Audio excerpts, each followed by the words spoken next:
हम लोगों ने टाइप्स ऑफ फार्मिंग पढ़ लिया और आपके मोस्ट इंपॉर्टेंट टॉपिक्स में से दूसरा टॉपिक आपका है क्रॉपिंग पैटर्न।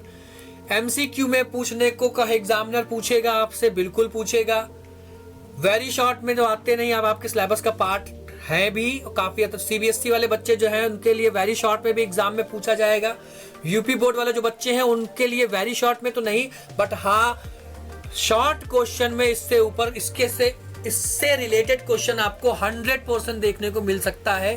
पॉसिबिलिटी बेटा बहुत ज्यादा है। ठीक है, चलिए एक एक करके हम लोग समझने की कोशिश करेंगे कि क्या क्या चीजें हैं।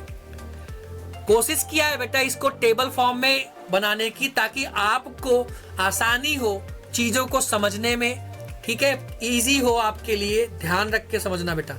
ठीक है, चलिए क्या लिखा हुआ है, 3 प्रकार के क्रॉपिंग पैटर्न होते हैं बेटा। कौन कौन से? पहला लिखा हुआ है रबी, दूसरा लिखा हुआ है खरीफ और तीसरा लिखा हुआ है जायद। ठीक, अब रबी खरीफ जायद क्या होता है एक एक करके समझेंगे।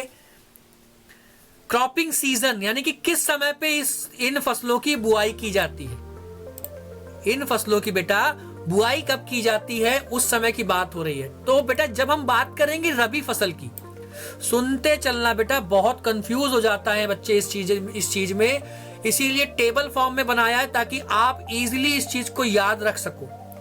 तो कोशिश करूंगा अच्छे से समझाने की कि शुरुआत होती है यानी कि इस रबी फसलें जो होती हैं उनको कब बोया जाता है। उनको बोया जाता है बेटा अक्टूबर के महीने में।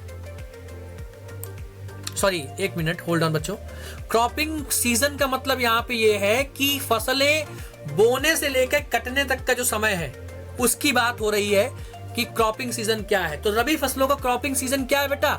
सितंबर अक्टूबर के आसपास इसकी बुआई चालू हो जाती है और ऑलमोस्ट मार्च अप्रैल तक। कब तक? मार्च अप्रैल तक इसकी कटाई चलती है। ध्यान रखना, बुआई कब होती है एग्जाम में पूछा गया है, बहुत बार पूछा गया है कि रबी फसलों की बुआई कब तक होती है। तो याद रखना बेटा अक्टूबर के आसपास इसकी बुआई चालू हो जाती है, फसलें बोए जाना चालू हो जाता है और मार्च अप्रैल आते आते फसलें जो है वो काटी जाती हैं। And when it comes to kharif फसल, जो खरीफ की क्रॉप्स होती हैं, फसलें होती हैं, उसमें क्या होता है? Monsoon season. बेसिकली बच्चों कि जिस समय पे बारिश गिरना चालू होती है, रेनफॉल स्टार्ट होता है आपके यहाँ, कब से कब तक का? जून में इसकी शुरुआत लगभग होती है, मई और जून में इसकी शुरुआत होती है और ऑलमोस्ट बेटा ये सितंबर तक जाता है। तो कुछ चीज आप नोटिस कर पा रहे होगे। क्या चीज नोटिस कर पा रहे हो बेटा? कि जून से लेकर सितंबर तक खरीफ चल रही है और जहां खरीफ की फसलें हटी, इस प्रकार से रिलेट कर लो कि जैसे ही खरीफ की फसलें क्या होती है कटी, उसके बाद तुरंत बुआई कर दिया किसकी? रबी की फसलों की। ठीक है, आगे बढ़ते हैं। अब लिखा हुआ है जायद की फसलें। ठीक है बेटा, जायद की फसलें कब से कब तक? मार्च से लेकर जून तक। अब देखो यहाँ पे बात हो रही है अक्टूबर से मार्च रबी की फसलों में, दूसरे वाले में लिखा हुआ है जून टू सितंबर। और अब भैया आप नोटिस करो यहाँ पे 2-3 महीने बच रहे हैं। कौन कौन से? अप्रैल बच रहा है, मई बच रहा है और कुछ हद तक मार्च भी बच रहा है। तो आप बेटा इस समय पे वो कौन सी फसलें होती हैं? गर्मी का मौसम पड़ता है, अगर याद करो मार्च अप्रैल मई जो है आपका 2-3 महीने का जो समय है, यहाँ पे भयंकर गर्मी पड़ रही होती है आपके भारत में। ठीक है, तो उस समय पे फसलें बोई जाती है। मार्च में जायद की फसलों की बुआई चालू हो जाती है, इनका प्रोडक्शन करना चालू हो जाता है और इनकी कटाई ऑलमोस्ट मई जून तक कंप्लीट होती है। याद रहेगा क्रॉपिंग सीजन कब से कब तक, कब बुआई होती है बेटा? अक्टूबर में रबी की बुआई होती है, मार्च में कटाई हो जाती है। याद रखना, सर्दियों के जो मौसम होता है उस समय पर। खरीफ फसलें वो फसलें जिनकी मॉनसून सीजन यानी कि मई जून में बुआई होती है और ऑलमोस्ट जो सितंबर होता है उस समय पे आपको इसकी कटाई देखने को मिलती है। दूसरा लिखा हुआ है समर सीजन, जायद फसलों के लिए मार्च से लेकर, मार्च में बुआई और जून जुलाई तक इसकी कटाई चलती रहती है। आगे बढ़ते हैं बेटा, ये पूछा गया एग्जाम में बहुत बार मल्टीपल चॉइस क्वेश्चन में।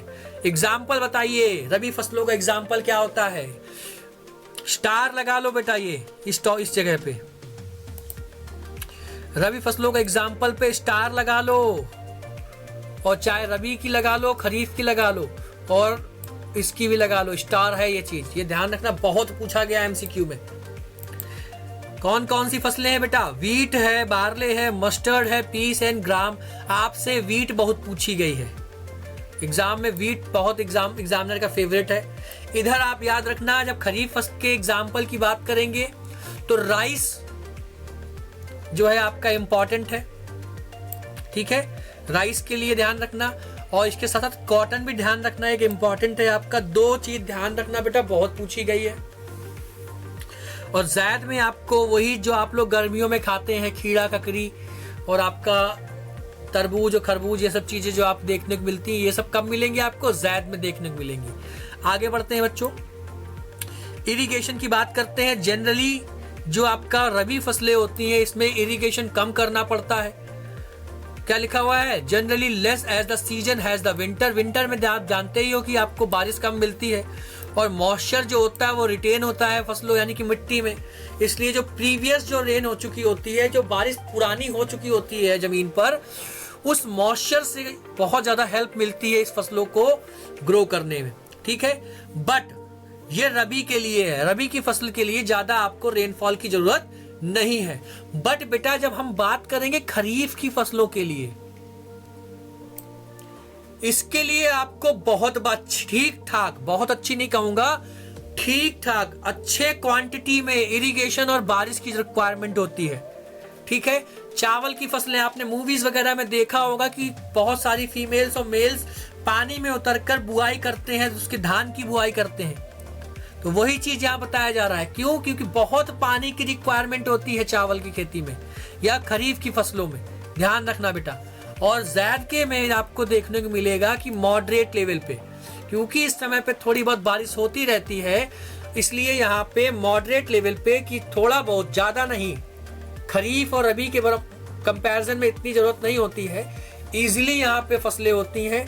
और ये ग्राउंड वाटर पे तो वाटर जो रिसोर्स होते हैं बेटा उस पर तो डिपेंड करते ही करते हैं, बट इरिगेशन के सहारे भी इनका काम चल सकता है। जरूरी नहीं कि रेनफॉल हो तभी इनका काम होगा।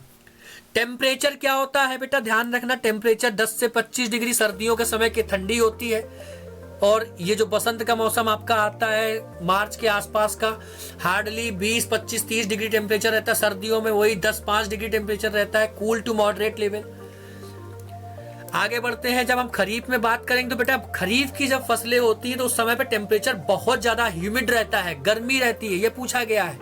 High and humid temperature, warm रहता है और ह्यूमिड रहता है खरीफ की फसलों में, ठीक है। और ज़ैद की फसलों में तो बेटा और ज्यादा गर्मी रहती है, ठीक है, याद रखना बच्चों। आगे बढ़ते हैं,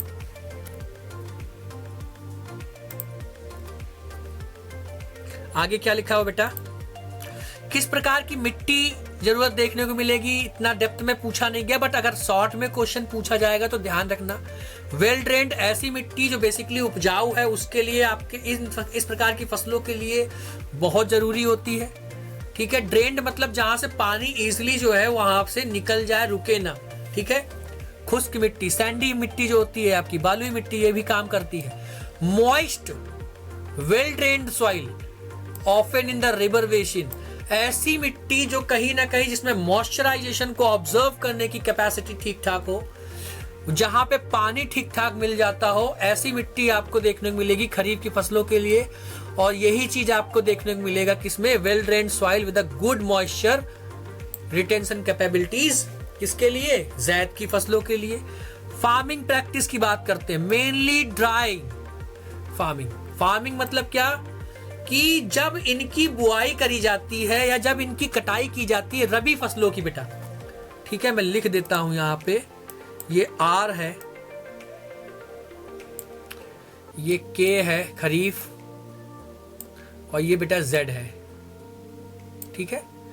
तो जब भी हम बेटा रबी फसलों की क्या करते हैं, बुआई से लेकर कटाई करते हैं, तो ज्यादा हमें पानी, बिल्कुल बहुत ज्यादा पानी डीप में नहीं चाहिए कि हमें पानी में भीग के काम करना है या पानी में डूब के काम करना है, ऐसा कुछ नहीं है।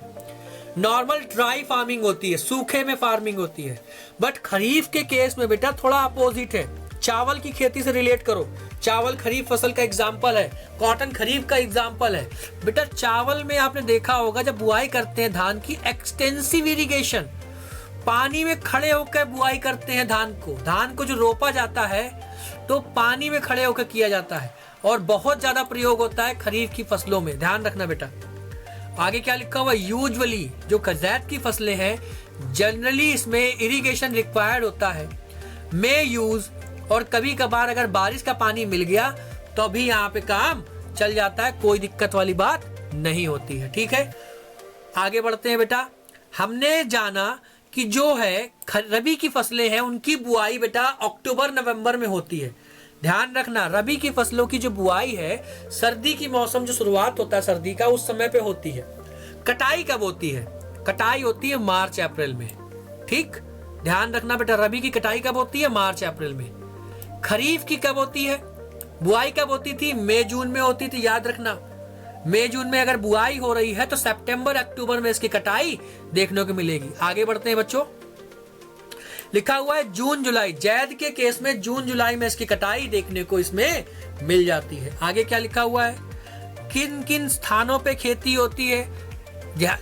छोटा सा चीज है, ध्यान रखना, आपके नदर्न इंडिया और जो आपका नॉर्थ इंडिया है और जो सेंट्रल इंडिया है वहां पे रबी की फसलें बहुत देखने को मिलेंगी। खरीफ के केस में आपको मोस्टली इन द ईस्टर्न जो आपका रीजन है, ईस्ट वाला जो हिस्सा है वहां पे, साउथ वाला जो हिस्सा है वहां पे, और वेस्ट वाला हिस्सा जो है वहां पे आपको देखने खरीफ मिलेगा। और आखिरी वाला वेरियस रीजन, यानी कि ज़ैद की फसलें देश के कई क्षेत्रों में बोई जाती हैं, उनकी फसलों की खेती की जाती है। ठीक है, तो ये है आपका कुछ बेटा क्रॉपिंग पैटर्न के बारे में। एग्जाम में मल्टीपल टाइम इसके ऊपर क्वेश्चन बना है। 3 प्रकार की होती है रबी, खरीफ, ज़ैद। इसमें कब बुआई होती है ध्यान रखना है, कब कटाई होती है ध्यान रखना है, एग्जाम्पल क्या क्या है ध्यान रखना है, इरिगेशन कैसा होता है आपको ये ध्यान रखना है। ठीक है, इससे बाहर आपको एग्जाम में पूछा नहीं जाएगा। उम्मीद करता हूँ बच्चों समझ में आया होगा। मिलते हैं अपने नेक्स्ट इंपॉर्टेंट क्लास में। थैंक यू सो मच, तब तक के लिए।